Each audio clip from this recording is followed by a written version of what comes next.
Mengapa hukum rokok ada yang bilang makruh, ada yang bilang haram? Mana yang benar? Menurut Anda kira-kira gimana?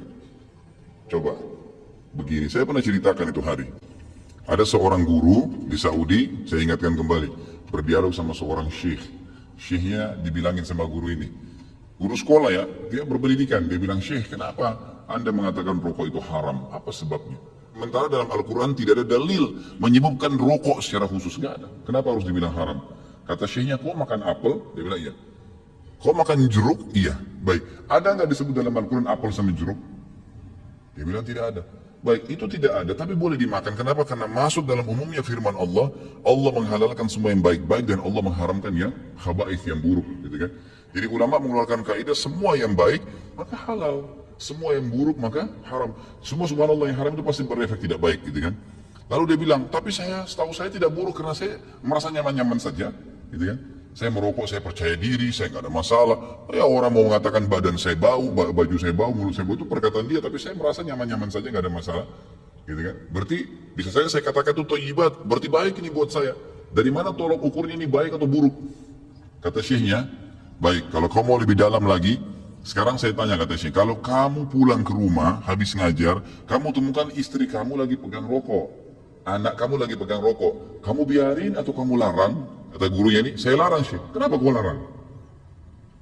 Dia bilang karena itu tidak baik. Nah, ini masuk dalam jawaban kamu sendiri.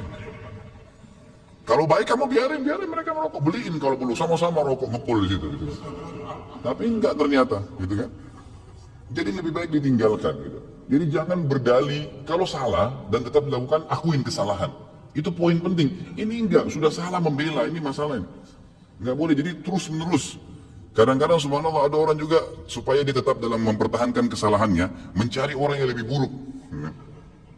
Ada pernah orang bilang sama saya, Ustadz, saya baik Ustadz.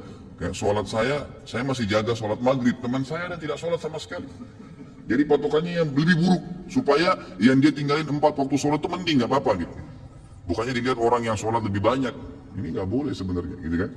Allahu a'lam. Jadi kalau kita lihat, kalau dikatakan memang kategori ulama di Indonesia, kalau di Timur Tengah saya nggak pernah temukan ada ulama menghalalkan rokok. Di Indonesia ini karena kiai kita terlalu murah gelarnya, ayahnya kiai, anaknya jadi kiai, bisa ceramah berapa kali atau pulang haji jadi kiai juga. Ini luar biasa ini. Saya mohon maaf, bukan menyombongkan diri sama sekali. Saya subhanallah berapa kali ketemu dengan orang-orang kiai. Kiai ini, saya kalau ketemu, subhanallah seperti kalau antum, ahli listrik misalnya, kemudian ada orang datang ngobrol masalah listrik, dia nggak ngerti. Misalnya ini listrik ini harus dipasang begini, jaringannya begini, terus dia bilang enggak harus begini, tapi dia salah jelas. Antum pastikan teorinya benar, salah ini orang. Kita akan bilang kok ngawur ini orang ngomong. Subhanallah, di kalangan dakwah ceramah penceramah pun begitu. Saya heran dari mana gelar-gelar kiai bisa didapatin nih gitu. Baca ayatnya salah, hadisnya dikarang-karang, banyak sekali sudah kesalahan. Cerita dongengnya sudah tidak masuk di akal. Orang yang mati bisa hidup kembali lah, ini dari langit lah, ini macam-macam. Yang tidak masuk di akal, ini dari mana orang ini nih gitu.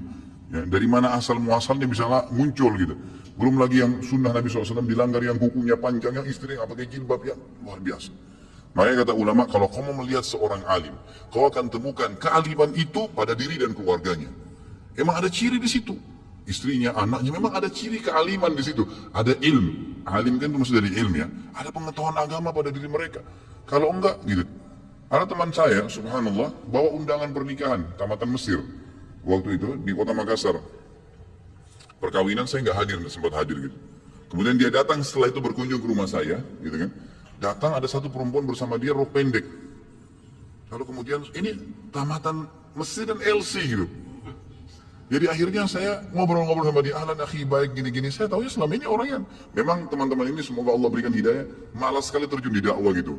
Jadi mereka pulang, mereka sibuk dengan bisnis, tapi dakwah dilupain. Akhirnya tidak terbentuklah pribadi untuk berdakwah, intinya begitu. Terus saya bilang, mana Harim antum? Harim itu istri ya. Oh ini, dia dengan malu nunjuk ini di sebelah gitu. Istri antum ini, Masya Allah. Semoga Allah kasih hidayah gitu. Jadi bisa, kenapa nggak nikah dengan wanita yang berjilbab banyak, kesian ngantri, gitu kan? Ngapain harus ngambil orang yang tidak? Susah jadi PR lagi ya. Tapi Allahu'alam, masing-masing orang punya cara ya. Jadi kalau kita temukan teman-teman kita yang bergelar kiai ini yang memakruhkan rokok karena dia masih merokok, gitu kan? Memang begitu.